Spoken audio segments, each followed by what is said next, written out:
سريعا كده بنكمل في الأسئلة بتاعتنا. The incorrect statement regarding missed abortion is بيتكلم عن missed abortion وحاطط مجموعة حاجات. It means retained dead embryo fetus. هو عاوز ال incorrect فدي سليمة ما اقدرش.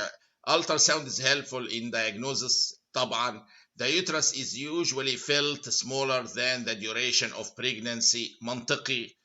ما في حصل ديث للامبريو بالتالي ما فيش نمو.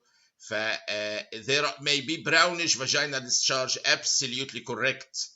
There are exaggerated pregnancy symptoms طبعا العكس تماما. ده حالة missed abortion حصلت فبالعكس البريجنسي سيمتومز تقل مش تزيد.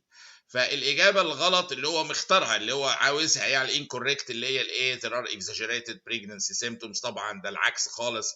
مع الميسد ابورشن البريجنسي سيمتومز المفروض تقل مش تزيد. طبعا في كومبليكيشنز ثانيه واعراض ثانيه ممكن تظهر في فاجينال ديسشارج الى اخره ومشاكل اخرى. The most specific fetal malformation in diabetes mellitus is ودي شرحناها قبل كده ان الموست كومون عامه مجموعه الاي اس دي والفي اس دي بالذات.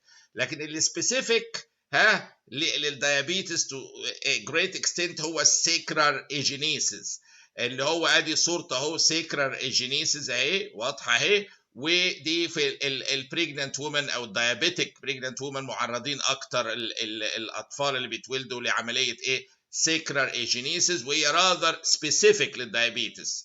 فالموست كومن اي اس دي بي اس دي الموست سبيسيفيك لينكد للديابيتس قوي يعني سبيسيفيك له اللي هو السيكرال ايجينيسيس. عندي 29-year-old man brought into the resuscitation room having been hit by a car. The patient is stable and his only injury خدوا بالكم دي is fractured right tibia. طبعا ده يحمد ربنا بعد كار اكسيدنت انها fracture right tibia with overlying tissue loss. ده التعبير الراقي لوند يعني over around 5 cm. His leg is currently in a splint. His distal pulses are palpable. تمام وده مهم قوي. دكتور كويس قوي اللي شاف البالسز هنا ضروره.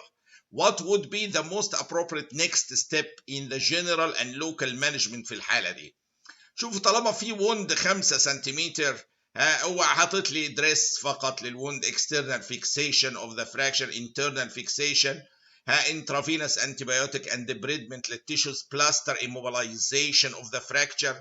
هو الحقيقه طالما في وند كده في منطقه التيبيا بنخاف الوند دي ممكن توصل وتعمل اوستيومايلايتس دي مشكله. فمن الحاجات المهمه قوي قوي قوي intravenous antibiotics وديبريدمنت للتيشوز بتاعت الوند عشان ننضفها من اي انسجه او تيشوز من اللي هي النيكروتيك تيشو اللي بيزود معدلات الانفكشن. يبقى هذه الحاله اللي كان فيها كار اكسيدنت ووند على التيبيا دي ممكن تقلب باوستيومايلايتس. مهم قوي ان انا اخد بالي انترافينوس انتيبيوتيك ليها وديبريدمنت للتيشوز.